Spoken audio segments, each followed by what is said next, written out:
Bienvenidos a mi canal de YouTube nuevamente. Por favor no olviden suscribirse, darle like a mis videos, comentarlos por favor para sentir que soy un buen youtuber y que sirvo como influencer. Pilas pues, así yo sé también quienes ven mis videos y ven el trabajo que deben realizar. Muy bien, bienvenidos a este video que se llama Mitos, Dogmas y Teorías. Bien compañeros, nosotros veníamos trabajando sobre esta imagen y bueno, esta es una de muchas imágenes que la naturaleza nos brinda todos los días. Imágenes, sonidos, olores, olfatos, muchísimas cosas. Y resulta que cuando la naturaleza empieza a brindarnos todas esas imágenes, todas esas representaciones, todas esas cosas, los seres humanos empezamos a tener o a sufrir un proceso por aquí llamado la curiosidad. Pues resulta que este tipo de imágenes, sonidos y demás hacen que los seres humanos nos enfoquemos o nos interesemos por algo. Y ese interés o ese enfoque por algo se llama curiosidad o curiosity. Listo, resulta que la curiosidad hace que nuestro cerebro empiece a tener dudas y empiece a generar un proceso que nosotros ya habíamos trabajado en clase y es el proceso de empezar a buscar explicaciones de las cosas o del porqué de las cosas. Habíamos visto entonces lo siguiente: cuando nosotros tenemos una imagen, un sonido, algo que viene de la naturaleza y que hace que nosotros experimentemos curiosidad, a todo eso lo vamos a llamar un evento. Entonces, un evento será todas esas condiciones que la naturaleza nos brinda diariamente, sonidos, imágenes, olores, sabores y demás, que llaman nuestra atención y hacen que nosotros nos sintamos atraídos o enfocalizados por ellos. A ese tipo de cosas las vamos a llamar eventos.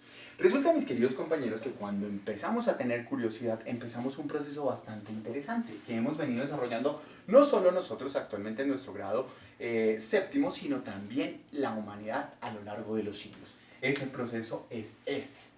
Tenemos un evento, nos genera curiosidad, la curiosidad hace que nos empecemos a preguntar cosas, empezamos a buscar respuestas, primero respuestas inmediatas de las personas que tenemos al lado, de las cosas que podemos consultar y que nos pueden brindar información sobre eso que nos genera curiosidad.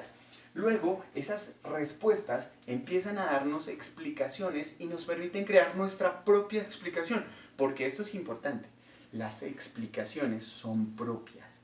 Nosotros podemos dar nuestras propias respuestas. Incluso alguien me da una respuesta muy similar a la mía, pero eso no implica que la entienda de la misma forma que nosotros. Entonces ahí es donde empezamos con la construcción de nuestras propias respuestas, de nuestras propias explicaciones y demás. A eso lo llamamos una hipótesis. Es cuando los seres humanos hemos tenido curiosidad, nos hacemos preguntas, buscamos respuestas y creamos nuestra propia respuesta. ¿Para qué? Para poder explicar lo que la naturaleza nos está generando en términos de duda. Ya cuando tenemos una hipótesis empezamos con todo ese proceso de experimentamos, comprobamos, buscamos, concluimos, etcétera, etcétera, etcétera. Y cuando ya tenemos una conclusión o nuestra propia respuesta, la socializamos. ¿Cómo la socializamos? Como ustedes la socializaron en sus videos, donde la gente dice, me gusta, no me gusta, puede que sí, puede que no, puede que sí, no es tan cierta, pero me llama la atención, etcétera, etcétera. Y ahí empieza un proceso que se llama el proceso de aprobación. Cuando el proceso de aprobación es lo suficientemente amplio por la gente, por aquellos que nos rodean, por las personas a las que les queremos contar y creen en lo que nosotros les estamos diciendo, inmediatamente eso se convierte en una explicación posible. No la única ni la verdadera, una posible explicación. Y a esa posible explicación, ¿cómo la llamamos? Simplemente la llamamos una teoría. Son explicaciones que han pasado por todo este proceso, dependiendo al lugar, dependiendo la condición que la naturaleza haya dado, para poder explicar algo. Pero debemos recordar esto, y es que una teoría es una posible de muchas posibles u otras explicaciones. ¿Cuál es la diferencia entre las otras explicaciones? Pues, un momento, si la teoría se convierte en nuestra ley fundamental, o sea, es la única verdad, nada más que la verdad y en la absoluta verdad, lo convertimos en un dogma. Y eso no es bueno, porque nos evita reconocer que hay otras explicaciones. Y recordemos que una teoría es una posible explicación, no es un dogma. No es algo en lo que tenemos que creer. Tenemos que tener siempre curiosidad, porque los seres humanos somos curiosos. Cuando nos volvemos dogmáticos, pues hermano, paila, se nos acaba la curiosidad.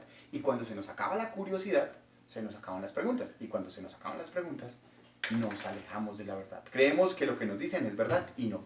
Ahí morimos. Pero si por el contrario, esa explicación deja de funcionar, ya no es muy útil que digamos, porque recordemos que Esta se convierte en teoría, en una posible explicación, porque tiene que tener una característica importante, y es que tiene que ser útil. O sea, nos tiene que ser útil para explicarnos las cosas, para poder explicar todo eso que hicimos con este trabajo.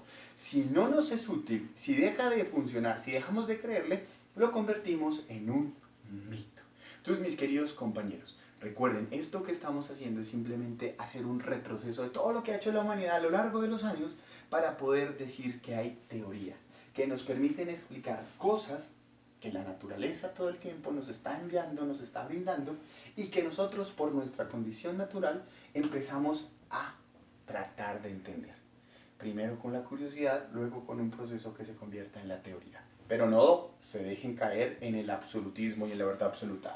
No dogmáticos, no místicos. Necesito que a partir de ahora vamos a comenzar con teóricos.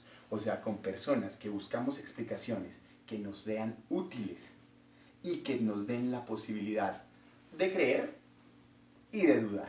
Entonces, no siendo más, mis queridos compañeros, este vendría siendo nuestro cierre de la primera parte de nuestro curso de física, que es teorías, mitos y dogmas, o simplemente cómo empezamos a construir el conocimiento científico del que empezamos a hablar en grado séptimo.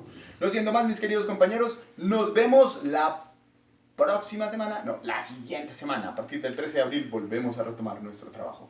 Chao, chao, mis queridos compañeros, no olviden sus responsabilidades.